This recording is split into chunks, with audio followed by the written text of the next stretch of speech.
Allah akan membuktikan keadilannya di alam akhirat dengan menempatkan manusia di surga atau neraka. Satu, surga dan neraka itu sendiri merupakan derajat. Ya. Surga itu derajatnya tinggi, neraka derajatnya rendah. Karena orang yang masuk surga itu berarti orang-orang yang dimuliakan, sedangkan orang-orang yang di neraka, orang-orang yang dihinakan. Mereka merasa hina karena terhukum. Nah, di surga dan neraka itu pun ada derajat-derajat. Nah, masing-masing kita akan ditempatkan, ada yang di surga dan di neraka, dan di surga pun ada yang di level yang paling bawah, ada yang di level atau derajat yang paling tinggi. Begitu pula di neraka. Lalu, apa dasarnya Allah itu menempatkan kita di level-level tadi, di derajat-derajat tadi? Tentu kita mengharapkan tempat kita di surga dan kita mendapatkan derajat yang paling tinggi di surga, yaitu yang disebut oleh Rasulullah Firdaus. Nah, Firdaus itu menurut Rasulullah satu tempat di surga yang paling tengah dan paling tinggi, tempat yang paling indah, paling nyaman, paling membahagiakan. Mudah-mudahan kita nanti akan dikumpulkan di situ.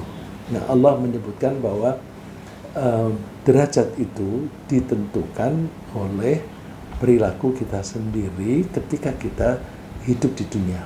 Allah berfirman, walikullin darajatum mimma amilu waliyuwaffiyahum a'malahum wa hum la yuzlamun. Bagi setiap orang, dia akan mendapatkan derajat atau level di surga atau neraka sesuai dengan apa yang mereka telah lakukan, sesuai dengan perilaku mereka selama di dunia. Kenapa Allah menempatkan masing-masing kita itu di level atau di derajat yang berbeda-beda? Karena waliyuwaffiyahum a'malahum wa hum la yuzlamun, agar Allah bisa memenuhi imbalan bagi kita masing-masing sesuai dengan amal kita, dan Allah tidak mengurangi sedikit pun, tidak mengurangi hak kita di sana. Menambahi iya, ya, menambahi iya, tetapi tidak mengurangi. Kalau di surga ditambahi, kalau di neraka dikurangi siksaannya. Nah, itu kalau mengurangi siksaan iya, atau menambahi kenikmatan di surga iya, tapi Allah tidak akan mengurangi hak orang-orang ahli surga sehingga tidak merasakan kenikmatan sesuai dengan amalnya masing-masing.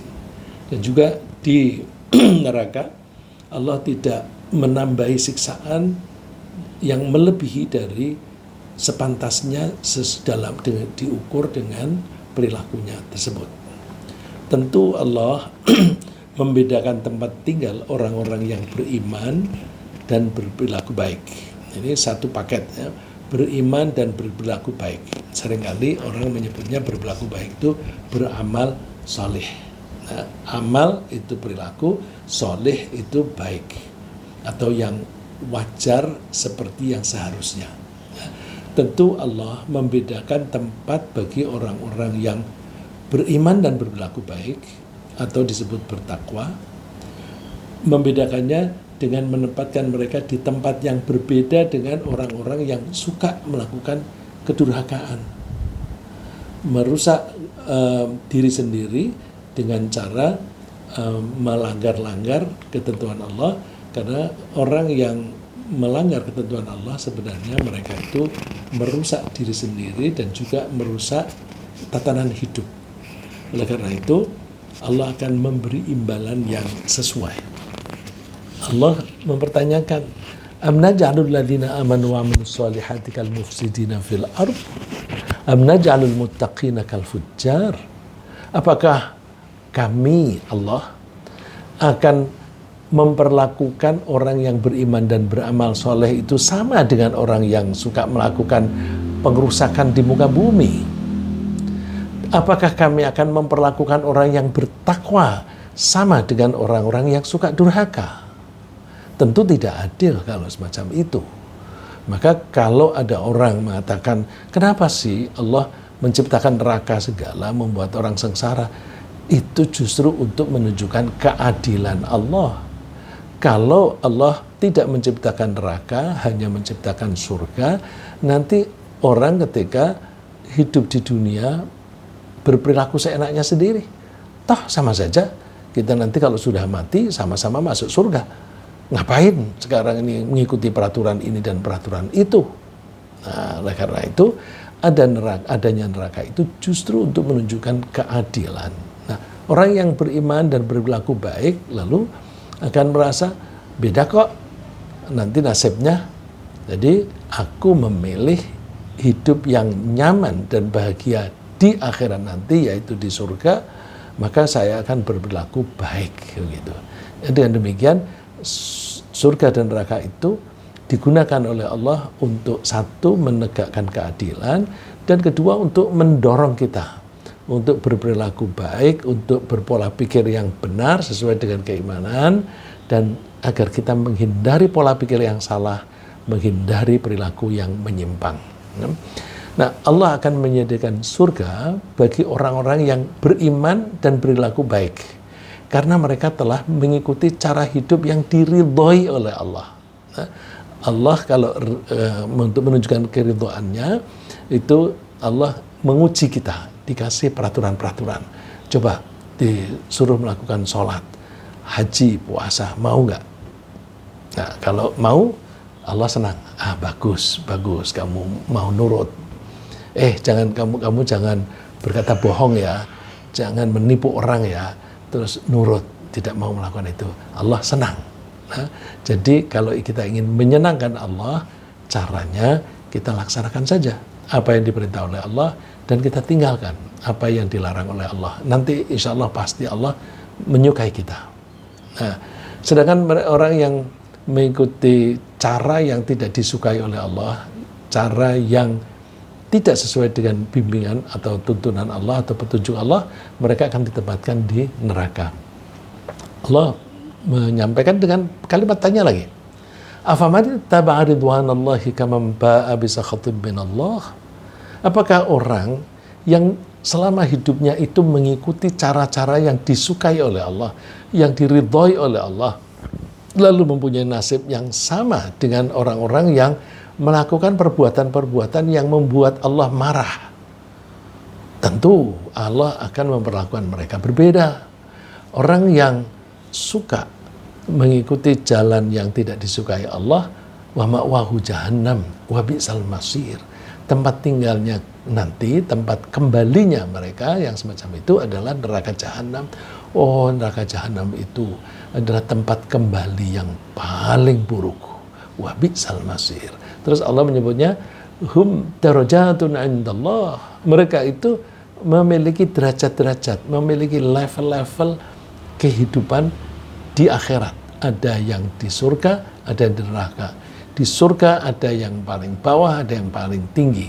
Di neraka juga ada yang paling ringan siksaannya, ada yang paling berat. Semua itu berdasarkan perilaku manusia masing-masing.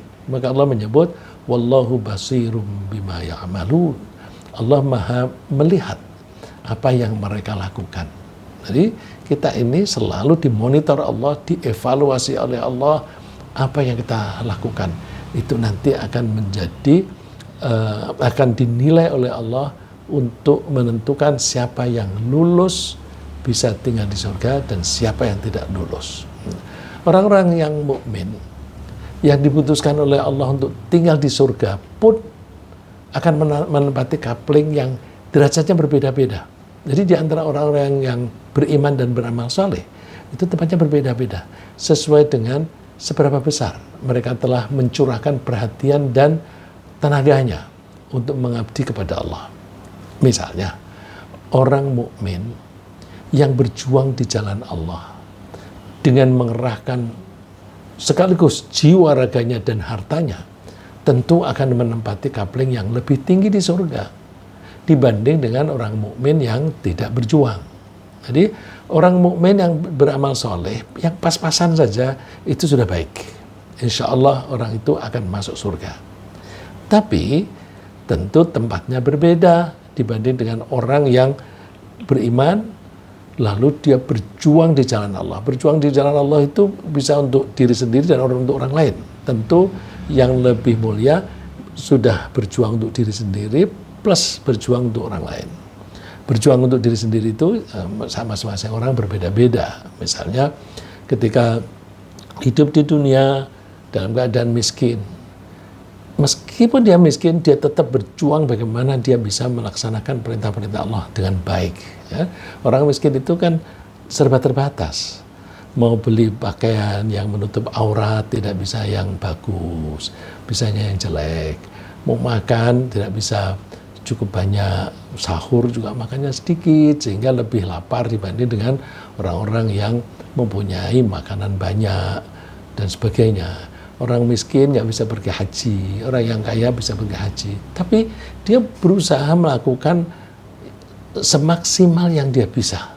Ya, semaksimal yang dia bisa. Itu dia berjuang untuk diri sendiri. Nah, ada juga tidak peduli miskin atau kaya. Dia tidak hanya berjuang untuk diri sendiri, tetapi juga berjuang untuk orang lain. Misalnya, ini teman-teman pada butuh tempat untuk beribadah yang baik. Ayo kita bangun masjid. Nah, kalau yang punya duit, kamu punya duit, kamu nyumbang duitnya dong, supaya kita bisa membeli material. Nah, yang tidak punya duit, yang dikerahkan itu tenaganya dan pikirannya.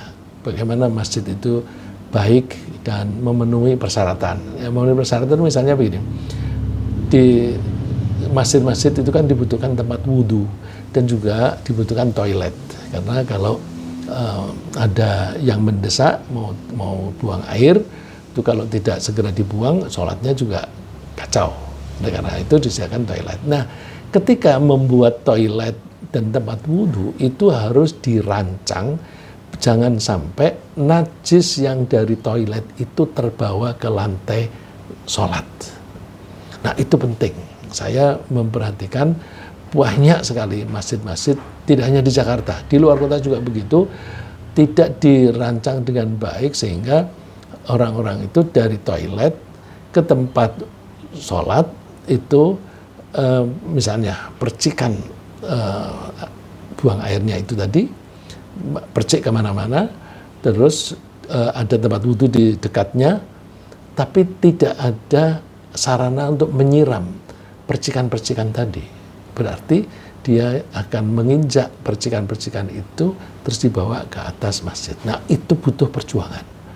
Butuh perjuangan. Mulai dari pola pikir. Pola pikirnya itu dari desainnya, ya, rancangannya. Jangan sampai seperti itu. Nah, kalau zaman dulu mendidik orang awam itu sulit. Oleh karena itu orang mau ke masjid dipaksa harus cuci kaki. Kalau cuci kaki pakai keran itu masih malas, ya, kasih buka keran itu aja sudah malas. Terus dibikin kolam. Kalau mau ke masjid harus masuk kolam yang airnya banyak, sehingga ada jaminan bahwa setiap orang yang masuk masjid kakinya mesti bersih. Oh, begitupun itu masih ada yang suka, masya Allah, menghindari. Itu saya dulu di masjid dekat rumah saya itu ada kolamnya. Itu terutama anak-anak, ya, itu kalau mau melewati kolam itu mepet-mepet yang pinggir, meskipun itu hampir jatuh, dia pegangan melewati itu. Nah, maksudnya air itu kan supaya orang-orang itu kakinya jangan membawa najis gitu. Nah, sekarang ini kolam-kolam semacam itu nggak ada lagi, karena kolam-kolam itu ya termasuk mahal, ya, karena harus sering diganti airnya. Kalau nggak pernah diganti itu kan jadi airnya menjadi rusak, ya kan, bisa penyakit banyak di situ. Maka harus sering diganti. Nah, itu butuh biaya. Dan juga sekarang ini makin banyak orang yang membutuhkan tempat untuk sholat di masjid. Nah, tempat-tempat yang dulu itu ada kolamnya seperti itu ditutup, diganti tempat sholat. Nah, akhirnya kebersihan menjadi tidak terjaga lagi. Ya. Jadi kita akan ditentukan derajat kita sesuai dengan apa yang kita lakukan. Apakah kita tidak berjuang atau berjuang? Ketika berjuang, apakah hanya untuk diri sendiri saja atau juga untuk orang lain? Untuk orang lain itu termasuk berjuang untuk anak cucu. Misalnya ini yang kita lakukan ini ya. Kalau kita tidak mendidik anak-anak supaya menjadi guru agama, menjadi guru Al-Quran misalnya, maka nanti anak cucu kita itu tidak bisa baca Quran karena nggak ada gurunya. Maka menciptakan guru ini penting. Nah, untuk menciptakan guru itu gimana? Kita bikin pesantren. Ya, karena kalau mereka itu disuruh menghafal sendiri agak berat. Nah, kita ciptakan suasana supaya anak-anak itu bersemangat menghafal Al-Quran.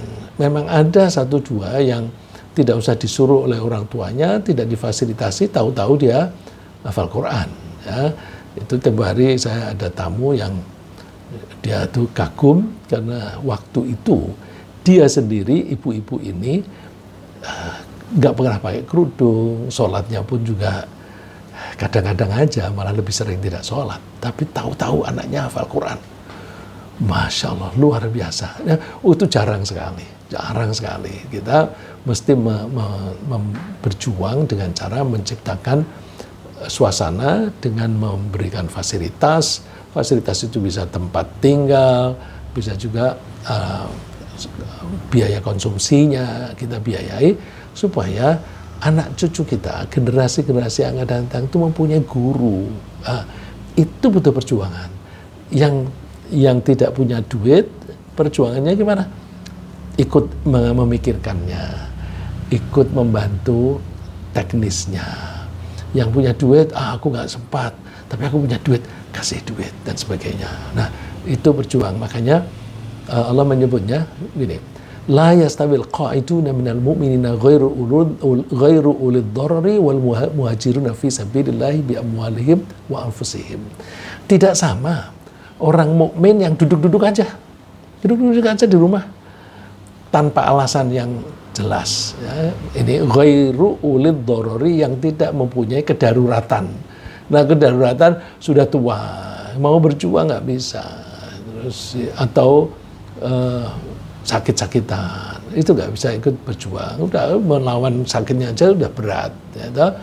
Nah, kalau tidak ada alasan itu, tapi duduk-duduk aja di rumah, santai-santai, baik sih orang mukmin yang semacam itu baik, karena insya Allah masih bisa masuk surga. Tapi tempatnya tentu beda dengan wal mujahiduna fi sabilillahi bi amwalihim wa anfusihim. Orang-orang yang berjuang di jalan Allah dengan menggunakan hartanya dan dirinya sendiri. Ya, dirinya sendiri itu mulai dari membantu pemikirannya sampai dengan memikirkan bagaimana itu bisa berkembang dan sebagainya. Kemudian kalau punya harta lebih, hartanya disertakan. Allah membedakan orang-orang semacam itu derajatnya kelak di akhirat. Faddalallahu al-mujahidina bi amwalihim wa anfusihim 'alal qa'idina darajah. Allah memuliakan, melebihkan, memberikan tingkat yang lebih tinggi kepada mujahidin, orang yang berjuang di jalan Allah dengan menggunakan hartanya dan dirinya sendiri, lebih tinggi dibanding dengan orang yang duduk-duduk aja di rumah. Ya, derajatnya nanti akan berbeda. Ya, saya ingin menekankan namanya mujahidin, orang yang jihad. Jihad itu tidak harus perang. Ya, jihad itu artinya kerja keras. Kerja keras kalau untuk diri sendiri, tadi saya katakan, untuk melaksanakan sholat 5 kali sehari saja itu butuh perjuangan. Apalagi untuk orang-orang yang mempunyai kendala fisik misalnya, untuk sholat 5 kali itu betul-betul menghadapi banyak kendala. Itu sudah dikatakan berjuang di jalan Allah. Nah, tentu tingkatan berjuang itu seperti yang kita bahas tadi, berjuang untuk diri sendiri dan berjuang untuk masyarakat. Wa kullu wa'adallahul husna, tapi tenang, Allah menjanjikan kebaikan untuk masing-masing. Jadi orang mukmin yang duduk-duduk di rumah saja itu udah insya Allah sudah bisa masuk surga. Cuma yang berjuang itu beda. Wa faddalallahu al-mujahidina 'alal qa'idina ajran 'azima. Allah melebihkan para pejuang itu dibanding dengan orang-orang yang duduk-duduk saja, dibedakan pahalanya. Yang berjuang itu diberi pahala yang besar. Darajatim minah, pahala yang besar itu adalah derajat atau penghormatan, level penghormatan dari Allah. Ditambah lagi wa maghfiratan wa rahmah. Allah mengampuni mereka itu dan menyayangi mereka. Nah, kalau Allah sudah menyayangi, udah segala sesuatu itu sudah serba nikmat. Nah, kalau di akhirat pasti masuk surga. Kalau di dunia, kalau mendapatkan rahmat dari Allah, hidupnya itu serba enak, serba gampang. Wa kana Allahu ghafurur rahim. Allah itu Maha Pengampun dan Maha Penyayang. Kemudian orang-orang mukmin yang sama-sama menyumbangkan harta untuk perjuangan pun juga menempati derajat yang berbeda. Jadi di antara para pejuang yang sama-sama berjuang dengan harta, ya, sama-sama menyumbang, sama-sama bersedekah, itu dibedakan oleh Allah. Bedanya gimana? Mereka yang memberikan sumbangannya sebelum pertempuran, ini kalau ada pertempuran zaman Nabi itu kan suka misalnya diserbu oleh pasukan dari Makkah. Terus ketika mendengar mereka akan menyerbu, kan orang-orang harus mempersiapkan diri. Bukan hanya fisik, tetapi juga mereka harus menyiapkan pedangnya, tombaknya, kudanya bila perlu, begitu. Nah, mereka itu butuh dana untuk logistik itu. Nah, tentu orang yang menyumbang sebelum pertempuran itu derajatnya, pahalanya lebih besar, lebih tinggi dibanding orang yang menyumbangnya nanti setelah menang atau setelah perang. Karena sebelum perang itu betul-betul dibutuhkan alat-alat itu. Kalau tidak disumbang, nanti kemungkinan besar bisa kalah. Maka itu sangat menentukan kalah atau menangnya. Maka orang yang menyumbang sebelum pertempuran itu derajatnya lebih tinggi dibanding dengan orang yang menyumbang setelah perang. Nah, sekarang kita ini kan tidak dalam keadaan perang. Kita ini sekarang dalam keadaan terpuruk. Kenapa terpuruk? Orang-orang itu sekarang ini mempertuhankan uang.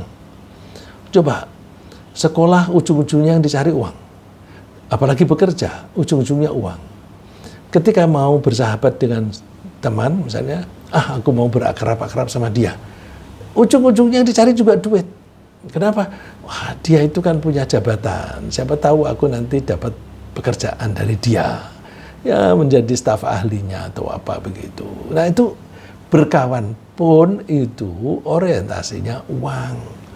Itu menunjukkan bahwa kebanyakan kita, bangsa Indonesia saat ini, itu mempertuhan uang. Ini kalau kita mau berjuang, kita harus membangun orang-orang Muslim sebagai orang-orang yang betul-betul menghamba diri kepada Allah atau menyembah Allah atau berbuat apapun hanya untuk Allah. Nah, itu kita harus berjuang. Perjuangannya gimana? Ya kita ngaji. Kita ngaji, posisi kalau ngaji itu ya ada yang memberikan penjelasan, ada yang mendengarkan. Kalau kita bisa memberi penjelasan, kita kasih penjelasan. Kalau kita tidak pada posisi memberi penjelasan, ya udah kita dengarkan. Dengan kita menyerap itu pengajian yang membangun keimanan, mudah-mudahan iman kita makin baik. Kalau iman kita makin baik, kita nanti akan menerapkan keimanan kita di rumah. Jadi kita karena concern ya dengan keimanan itu, maka anak-anak, cucu-cucu kalau tidak sholat dioprak-oprak, ayo sholat. Kemudian ketika menyekolahkan anak, hati-hati ya, kamu sekolah niatnya jangan mengejar duit, tapi mengejar pahala. Ya. Misalnya nih, anak minatnya kepengen jadi dokter. Kenapa kamu pengen jadi dokter? Wah, itu dokter nggak ada yang miskin, duitnya banyak lah. Ya. kalau toh tidak kaya itu ya tidak akan miskin. Aku kepengen jadi dokter. Kenapa? Biar kaya. Salah udah, dia nggak akan dapat pahala. Bandingkan, kenapa kamu kepengen jadi dokter? Aku kepengen menolong orang-orang yang sakit supaya mereka bisa sembuh kembali.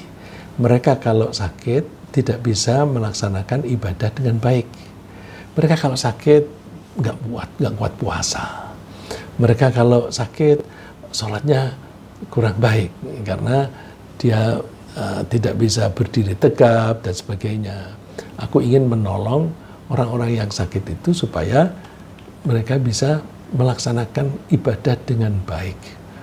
Aku menolong karena diperintah oleh Allah supaya menolong orang lain. Jadi kepengen jadi dokter itu karena melaksanakan perintah Allah supaya menolong orang-orang yang sakit. Maka ketika sekolah saja, orang tuanya membiayai uang kuliah, itu biayanya itu akan diupah oleh Allah berupa pahala. Anaknya sebagai mahasiswa, setiap melangkah ke kampus, itu sudah dapat pahala. Kemudian orang tuanya membelikan buku, udah ini, butuh buku berapa? Ini, pakai untuk beli buku, kamu belajar yang baik. Duit yang dipakai untuk belajar untuk membeli buku itu juga ada pahalanya. Jadi kita latih diri kita sendiri dan juga anak-anak dan cucu-cucu kita supaya apapun yang kita lakukan itu hanya karena Allah saja. Apakah itu tidak rugi? Enggak dong.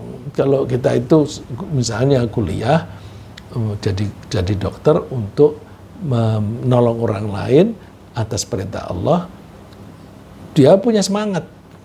Dia punya semangat, semangatnya itu lebih besar karena dia nanti tidak akan hanya dapat uang, tapi juga dapat pahala. Tapi perhatiannya tidak pada uang. Karena apa? Uang itu otomatis nanti dapat.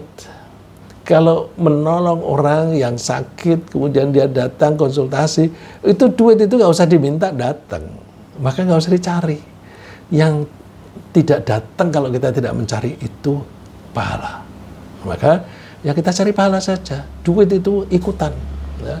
Oleh karena itu, kalau kita mau berjuang, kita usahakan berjuang sebelum kita itu menghadapi pertempuran. Nah, pertempuran itu bisa pertempuran dalam peperangan, bisa pertempuran seperti sekarang ini, pertempuran ideologi. Kita ini orang Islam, agama kita itu diserang dari sana sini. Ya. Penyerangan terhadap Islam itu macam-macam. Coba saya kasih contoh yang kita seringkali tidak menyadarinya. Islam itu menekankan pada kewajiban. Lakukan sholat, kewajiban. Tolong orang lain, itu kewajiban. Terus berilah nafkah kepada istri dan anak-anakmu, itu kewajiban. Wajib memberi nafkah. Orang-orang Barat ingin membalik. Bukan mendorong melakukan kewajiban, tetapi mendorong untuk menuntut hak. Sehingga namanya keren. Ini membela hak asasi manusia. Ya keren. Karena apa? Banyak orang yang tidak mendapatkan haknya. Padahal kalau kita itu betul-betul menggalakkan, ayo kewajibanmu laksanakan, kewajibanmu laksanakan. Begitu setiap orang itu melaksanakan kewajibannya masing-masing, hak itu pasti terpenuhi. Karena kewajiban yang dilakukan oleh seseorang, hasilnya adalah hak yang dinikmati oleh orang lain. Tapi orang Barat, tuntutlah hakmu. Tuntutlah hakmu. Ya, buruh disuruh nuntut hak melulu.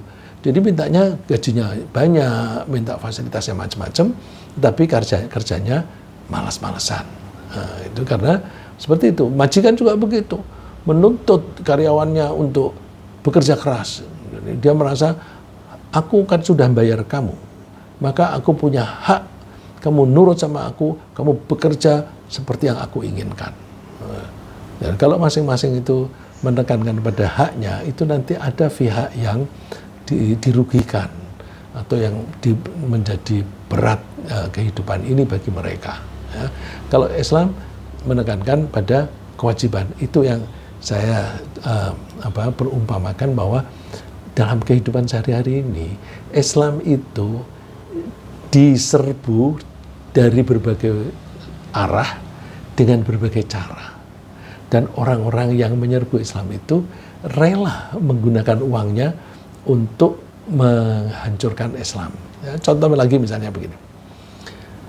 Bikin hiburan, bioskop kah, atau konser, atau apapun, itu kan butuh biaya banyak.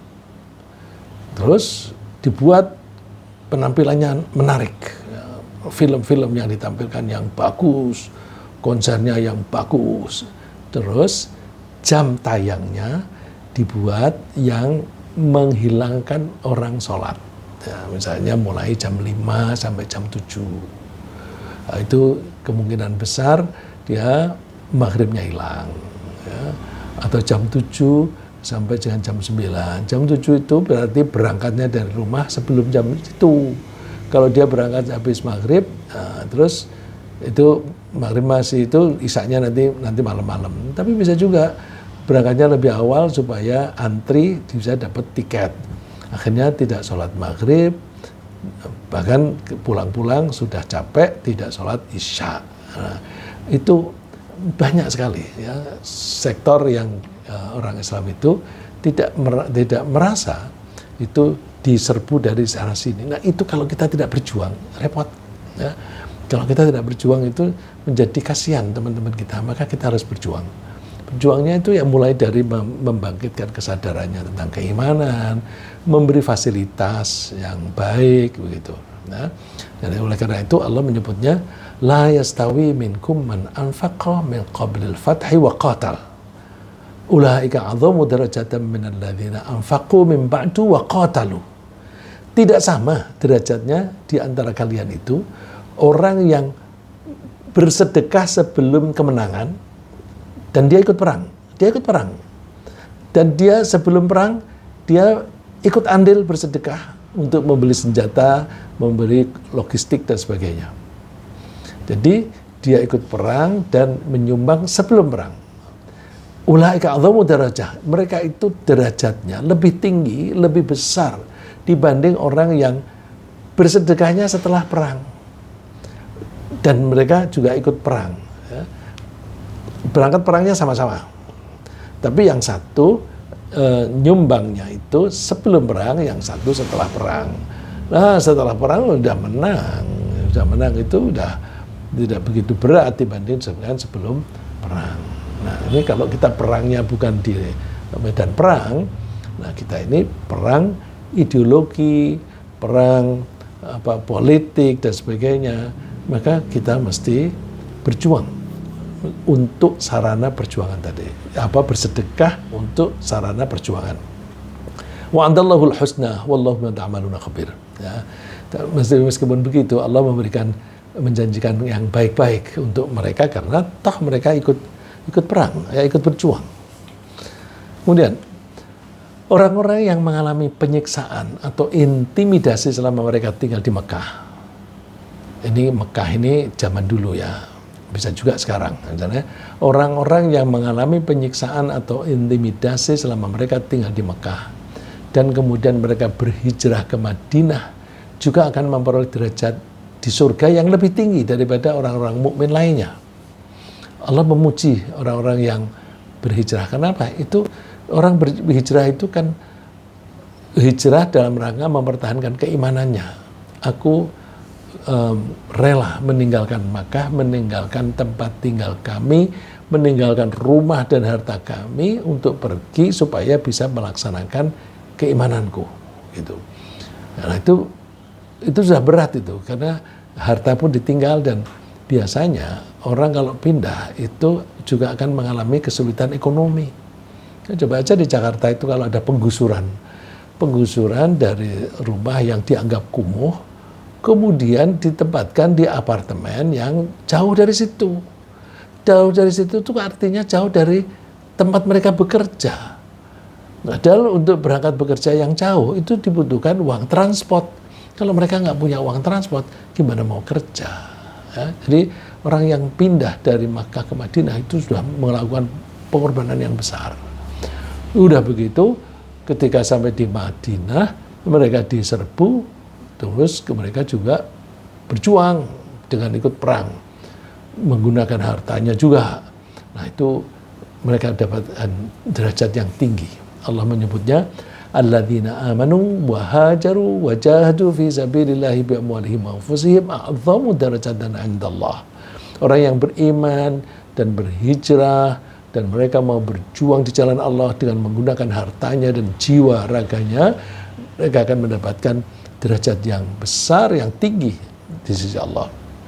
Wa ulaika humul faizun. Mereka itu beruntung dan menang. Menang. Kenapa menang? Ya, bisa mengalahkan hawa nafsunya, bisa mengalahkan kekhawatiran dan sebagainya, udah bisa diatasi itu, maka mereka dia bisa disebut menang. Apalagi ketika mereka diserbu kemudian mereka memenangkan peperangan, betul-betul kemenangan itu di dunia mereka ya baik karena mereka bisa membuktikan kemenangannya di dunia, di akhirat lebih lagi yubashshiruhum rabbuhum birahmatin minhu wa ridwanin wa jannatin lahum fiha na'imun muqim. Mereka akan memperoleh kasih sayang Allah, ya, kehidupan yang baik, juga akan mendapatkan ridho dari Allah dan akan mendapatkan surga yang di sana itu banyak kenikmatan yang abadi. Khalidina fiha abada innallaha indahu ajrun 'adzim. Mereka akan kekal di situ dan selama-lamanya, dan Allah mempunyai pahala yang besar. Nah, kita umat Islam yang hidup pada generasi sekarang dan berikutnya itu bisa memperoleh kesempatan tinggal di surga pada derajat yang tinggi dengan cara meningkatkan usaha mempelajari Al-Quran, mulai dari membacanya, menghafalnya, memahami maknanya, sampai dengan mengamalkan ajarannya, sehingga kita dengan demikian bisa digolongkan sebagai ahli Quran.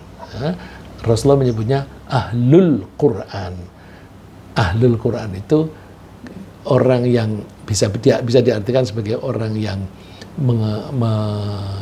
kalau menguasai itu kayaknya kok bagaimana ya, kalau ilmu itu kan menguasai ilmu.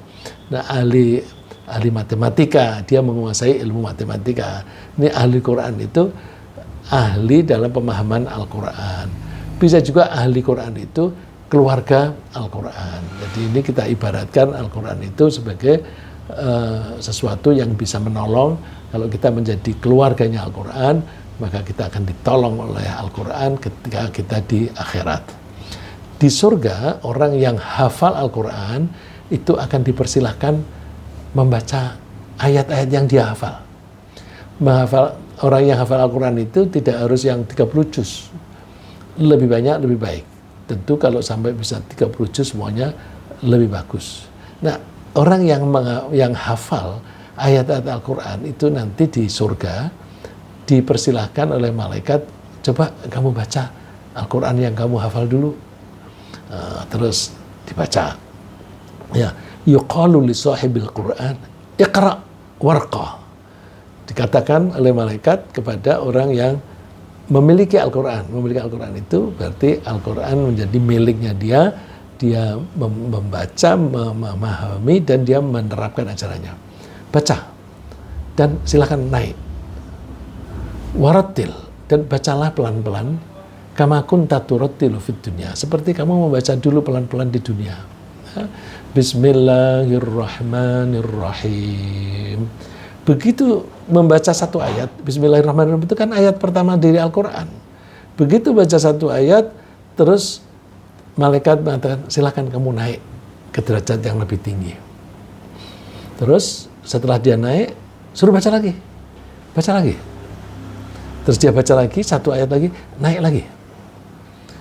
Terus dia dipersilakan begitu. Kalau dia itu hafal betul-betul 30 juz, maka ketika dia selesai membaca ayat yang terakhir dari yang dia baca, yaitu seluruh Quran, 6.000 sekian ya, itu dia di level yang paling tinggi.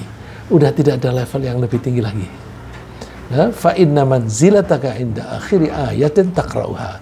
Tempatmu di surga itu sesuai dengan akhir ayat yang kamu baca. Nah, kalau yang dibaca itu kemudian hanya misalnya Aku hanya hafal 4 ayat. Apa itu? Qul huwallahu ahad. Qul huwallahu ahad, 1 tingkat. Allahus samad, 1 tingkat. Lam yalid wa lam yulad, 1 tingkat lagi. Wa lam yakul lahu kufuwan ahad, 1 tingkat lagi. Dia menduduki tingkat yang keempat. Oh, tapi biasanya Fatihah mesti hafal. Fatihah 7 ayat. Itu jadi dia mendapatkan tempat yang ke-11. Terus hafal lagi Qul a'udzu birabbin nas, naik lagi. Nah, kalau sampai seluruh Al-Qur'an, maka dia akan menempati di tempat yang paling tinggi, tidak ada lagi tempat yang di atasnya. Artinya Rasulullah SAW dan semua para nabi itu tinggalnya di situ. Jadi orang-orang yang hafal Al-Quran itu bisa menempati di surga yang paling tinggi bersama-sama dengan para rasul dan para nabi. Wah, saya ini sudah terlanjur tua ini, aku tidak bisa menghafal. Banyak kok teman-teman yang bisa menghafal di waktu tua. Di Babus Salam itu ada seorang sudah umur tua lah, sudah pensiun. Dia itu menghafal Al-Quran, cuma dia kalau ditanya sudah berapa juz, dia nggak mau bilang. Dugaan saya sudah puluhan itu, ya. Dugaan saya sudah puluhan karena sudah bertahun-tahun. Dan kalau ada khataman, simaan, gitu, kalau nanti insya Allah di bulan Ramadan ini di Babus Salam akan ada wisuda. Nah, santri yang di wisuda itu akan dianjurkan membaca 1 Quran 1 majelis. Yang nunggui gurunya, yaitu Ustadz Zainuddin. Jadi Ustadz Zainuddin ini gurunya para santri. Nah, itu mereka membaca mulai dari habis subuh sampai khatam. Nah, ini teman yang saya ceritakan tadi, dia setiap hari nungguin menyimak ini. Karena apa? Ya dia sendiri suka Al-Quran sampai dia menghafal sendiri. Maka ketika ada santri-santri membaca Al-Quran 30 juz, dia nungguin. Masya Allah, luar biasa. Saya kagum karena dia betah mulai dari Al-Fatihah sampai An-Nas. Nah, itu di Babus Salam ada yang seperti itu. Ya. Di Syuhada banyak itu, ada sekitar 20 orang yang tua-tua sekarang ini melihat bahwa di depannya ada rumah tahfidz, ada pesantren, terus mereka belajar menghafal. Nah, mereka menghafal mulai dari surat-surat seperti surat As-Sajdah. Surat As-Sajdah sudah selesai, kemudian maju ke surat Yasin. Gurunya para santri juga, yaitu Ustadz Ali Imron, dibantu oleh Kun Al-Muafa. Jadi kenapa dibantu? Karena 20 orang, kalau gurunya hanya 1 nanti gilirannya tidak banyak, ya, dan juga perhatiannya tidak bisa lebih khusus. Ya. Ini menunjukkan bahwa nggak ada kata terlambat. Sudah tua kita bisa menghafal Quran. Terus kalau saya sudah tua begini nggak bisa 30 juz, gimana? Ginilah, niati aja menghafal 30 juz.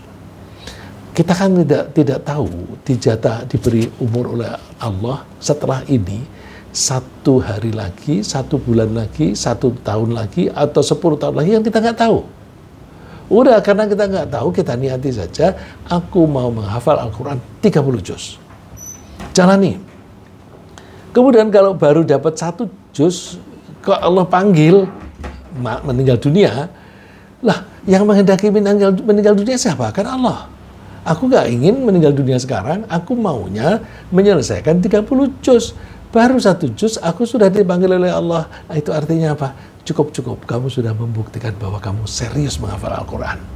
Berarti hafalannya baru 1 juz, tetapi pahalanya sudah dapat 30 juz. Ya, itu dasarnya di Al-Quran disebutkan oleh Allah bahwa orang yang keluar dari Makkah bermaksud hijrah ke Madinah, kalau di perjalanan dia keburu meninggal dunia, maka dia sudah mendapatkan pahala sama dengan yang sudah sampai ke Madinah.